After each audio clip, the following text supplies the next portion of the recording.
And uh, di ba, yung concept nito, hindi na natin kailangan alamin si Bernoulli. Kung let's say ito, yung figure nakikita niyo, kung malapit ang dalawang container at hindi gumagalaw yung dalawa, magiging equal daw yung walang nagsabi, ako lang nagsabi. Walang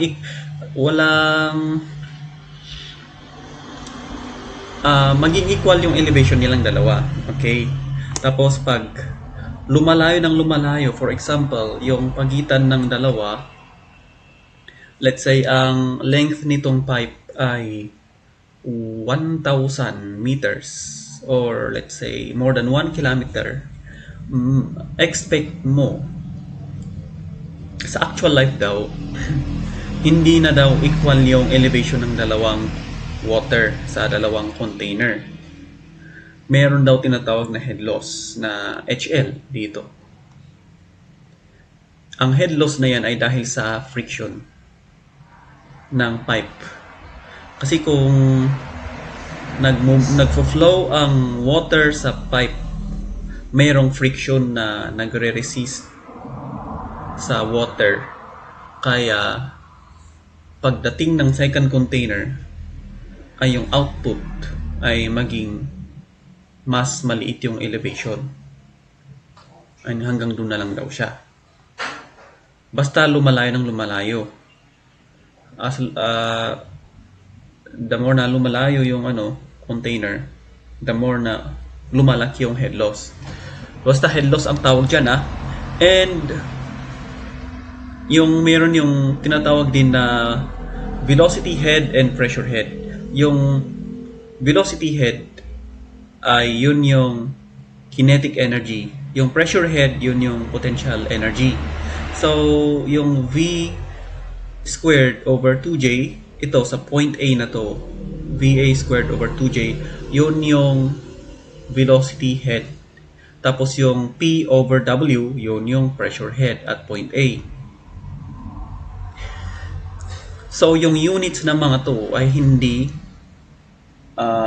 kahit na energy sila, ang units ng mga to ay meters.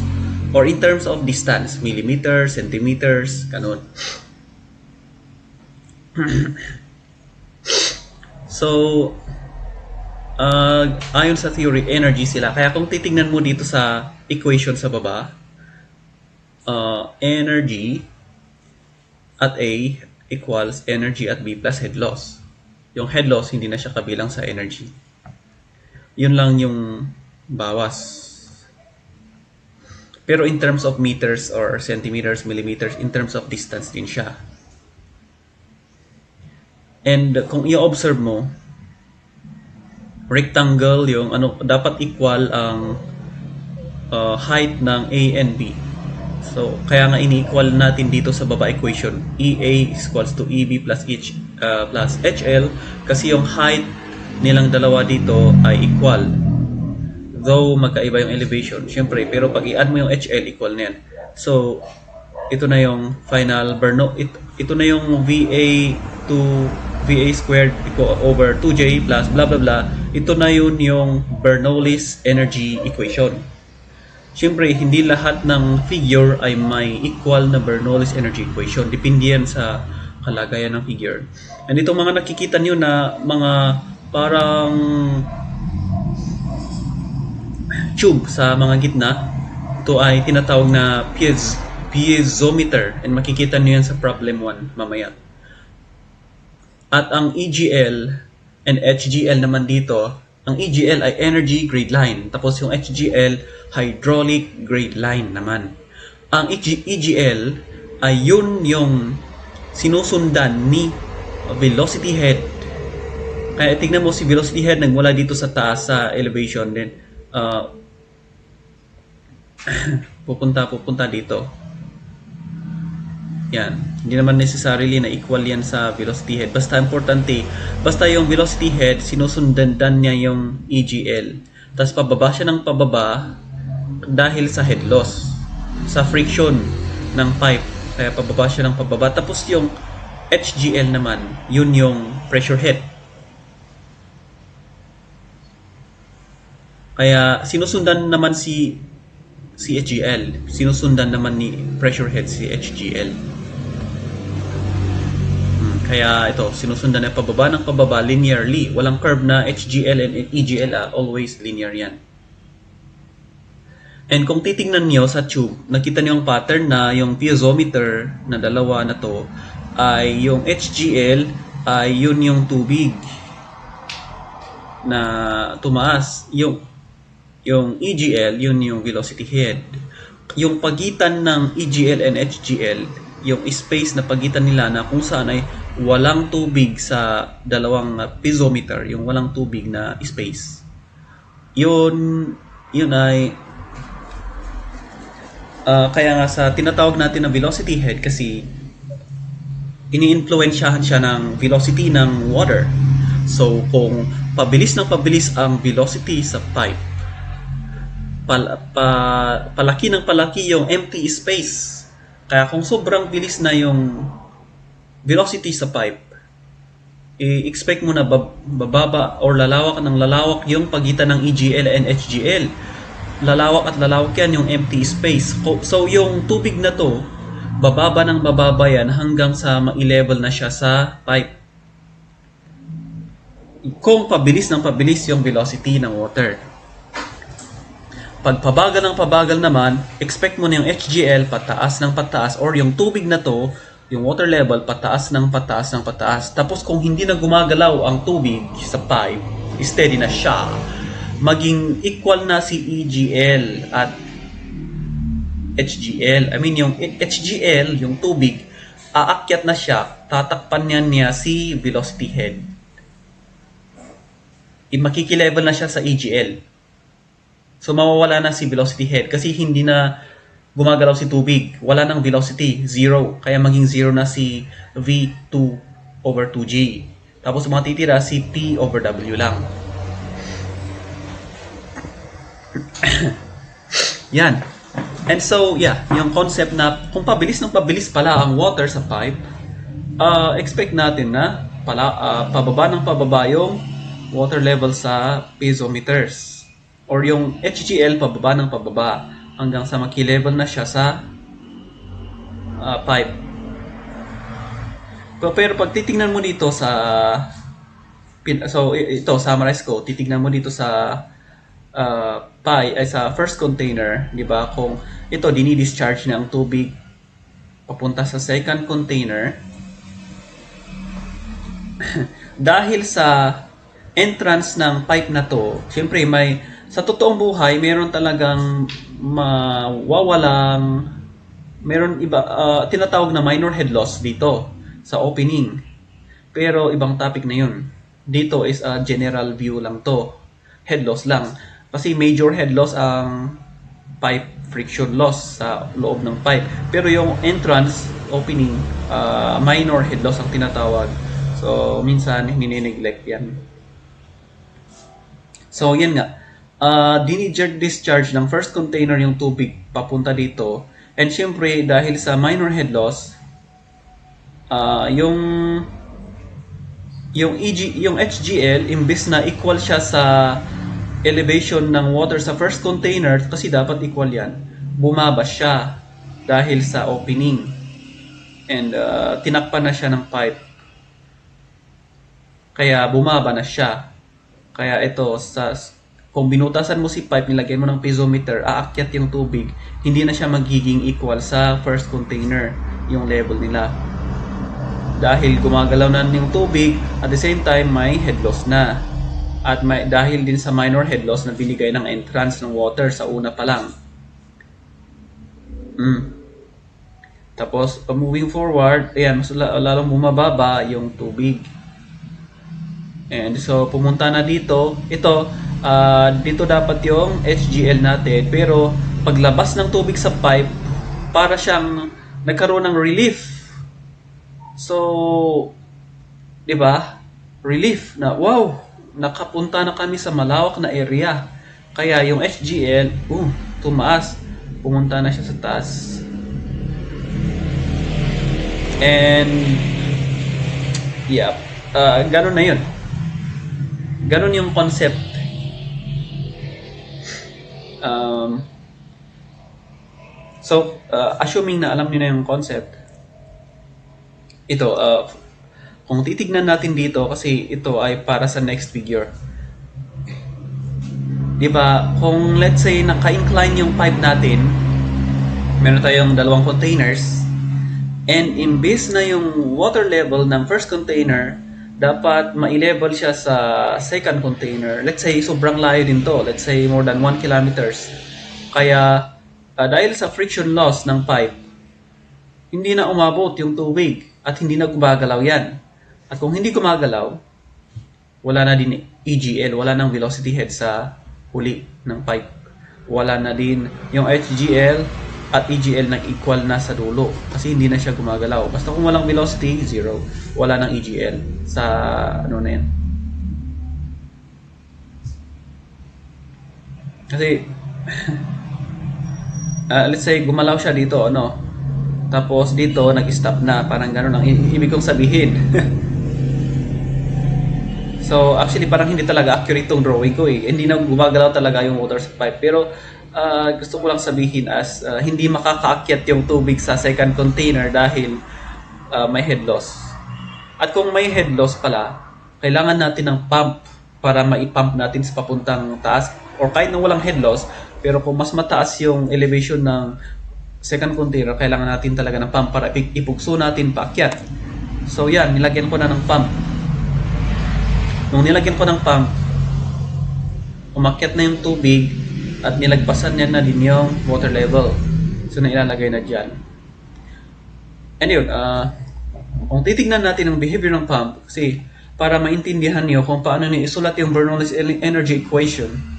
Kasi nung college ay hindi na nila in-explain sa amin to, basta lang pinapa-memorize kung ito yung, kung ganito daw, memorize yung Bernoulli's energy equation. Pero dito, ang dahilan ay okay, so 'di ba? Tulad nung kanina, nagkaroon tayo ng potential energy at kinetic energy, or HGL and EGL, or pressure head and velocity head. Tapos, 'di ba, si HGL, pasundan niyo na lang yung linya ni HGL kasi dahil sa head loss or friction loss, bumababa yung linya ni SGL hanggang tutulungan na siya ni pump. Iaakyat na niya. Tapos yun, umakyat ulit si HGL. Tapos si EGL umakyat na din. Para, tingnan niyo, mas mataas na siya kaysa sa level ng unang container. Then, bababa ulit siya bababa dahil sa head loss. Then, yan. And since sa entrance, paglabas nila yung tubig dito, wow, relief. Sobrang lawak ng space. Yung HGL, tataas na din, pupunta na siya sa water level ng second container. At wala na tayong EGL dito kasi hindi na gumagalaw yung tubig. Imagine like sobrang lawak nitong container, like reservoir siya, parang lake or basta, or dam, ganun, or swimming pool. Kaya hindi na negligible na yung pag-akyat ng tubig. So zero, walang EGL. Kaya kung isusulat mo, syempre, isusulat mo na yung Bernoulli's energy equation. Ito, yung pinaka-importante at huwag niyong kalimutan ay yung pressure head tapos velocity head. Basta yung HGL and EGL unahin niyo. Pressure head plus velocity head plus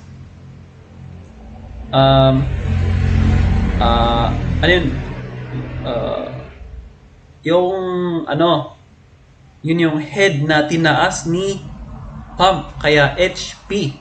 Di ko alam anong ibig sabihin ng H, basta yung kasi yung conventional na symbol na ginagamit nila kahit saan eh. And then, yan, yung tinaas nito, di ba? Kasi, di ba sa pump, nung tinaas niya tong HGL, EGL, kung i-extend mo yung line ng EGL, tataas dito. Jadi, yun na yung parang ito na yung panibagong height dapat ng first container. Ito yung tinaas ng pump. Kaya idadagdag ko si pump dito sa kabila. And then, sa kabila naman, since may datum line tayo, yung datum line, yun yung reference point natin. Kung saan tayo nag-reference point ng distance. para syempre, para patas-patas yung dalawa, mas mataas kasi yung yung position ng second container. Kaya nilagyan ko ng ZB. Z yung conventional na symbol para sa elevation ng isang container or isang point. Ito, point A and point B. Yung point B, ZB yung position niya from the datum line. And yung A naman is syempre nasa datum line yan, kaya 0 yung ZA niya. Okay, so sa kabila, sa right side, yung height, total height ng energy, except yung HL, ito yun. ZB also potential energy, ZB, and PBW, potential energy, plus BB squared over 2J, kinetic energy. Tapos yung loss, yun na yun, hindi na energy yan. Loss lang yan. So, plus loss, yan, ka-level na niya yung height dito sa point A. So, dapat magkabuo ka ng rectangle dito. Dapat rectangle yan. Automatic. Flat. Kung hindi rectangle, may mali. So, next naman, kasi pump yun, di ba? Next is, yan. Kung pababa naman yung pipe galing sa isang container, siyempre, tinutulak yan ng gravity. Kaya dire-diretso lang, no problem. Pero dahil sa head loss, bumaba na din siya. Hindi na yung as expected as yung height ng WS. Kaya, imbes na yung height ng water sa kabila ay equal sa height water sa first container, di ba? Tingnan mo yung head loss, tumaas siya hanggang dito sa taas. Yun yung dapat na aabutin nitong B, pero hindi na naabot kasi nga sinasabi ko sobrang layo yung pagitan nila, let's say more than 1 kilometer, dahil sa friction loss ng pipe hindi na nakaabot. And next na gagawin mo, pero importante is nalalagyan naman ng tubig tong second container. Imbes na pump ang lagyan natin ng turbine naman. Turbine is para i-harness natin. Ang turbine ay pang-harness ng electricity galing sa movement ng water. So, kung ang movement ng water ay tinutulak ng gravity pababa, tapos gumagalaw siya dito, yung galawan ng tubig dito, ha-harness yan ng turbine, palang electric fan yan sa loob, tapos yung galawan ng tubig, i-convert niya into electricity. So, expect mo nakakonect to sa parang linya ng electricity system. Tapos, so, alternative to ng solar power. And yan, magkakaroon ka na ng electricity sa bahay. So, pwede mo itong i-harness yung tubig. Yung galawan, kasi lahat ng gumagalaw, may energy yan, kinetic. Pwede natin i-convert ang kinetic energy into electricity. Lahat ng gumagalaw. Kaya meron tayong wind turbine, yung galawan ng hangin, kino-convert niya into electricity. Galawan ng tubig, kino-convert ang electricity. Ano pa ba? Galawan ng radiation ng uranium, kino-convert into electricity. Galawan ng apoy, sobrang init yun. Kinetic pa rin yun, gumagalaw-galaw. Kino-convert yun into electricity. And so, kahit na mag-exercise kayo, yan, pwede nyo i-convert yung pag-exercise into electricity. So, yan, para hindi sayang yung galawan ng tubig, ilagyan na natin turbine para i-harness natin yung electricity dito. Pero since nilagyan mo ng turbine, anong nangyari? Dahil may electric fan sa loob na kinukuha niya yung galawan ng tubig, alam niyo yung nangyari? Nagiging slow na yung flow ng tubig. Kaya kung nagiging slow na yung flow ng tubig, magkakaroon ka ng another loss. At ang tinatawag dito, loss due to turbine. Or ako lang nagsabi yun, wala akong nakita na technical term ng loss due to turbine. Basta siyempre tinawag ko lang. And ang symbol niya, HT. Loss due to turbine, T. Tapos, siyempre meron din tayong loss dahil sa friction, hindi maiwasan, HL, head loss. And yeah, kung i-convert, kukunan mo na siya ng Bernoulli's energy equation. Yung sa unang A, point A, diba? Lagay ka ng datum line, let's say sa point B, yung datum line along point B. And Di ba? Yung position ni point A with reference to point B or the dotted line, ZA plus PAW plus VA squared 2J. Yan. And wala na tayong idadagdag dito na iba kasi wala nang pump. And after that, sa right side naman, kasi equal siya yung height nila, kaya equal PBW plus VB squared 2J plus HT plus HL. Yan, equal na yung dalawa. So, ganoon lang.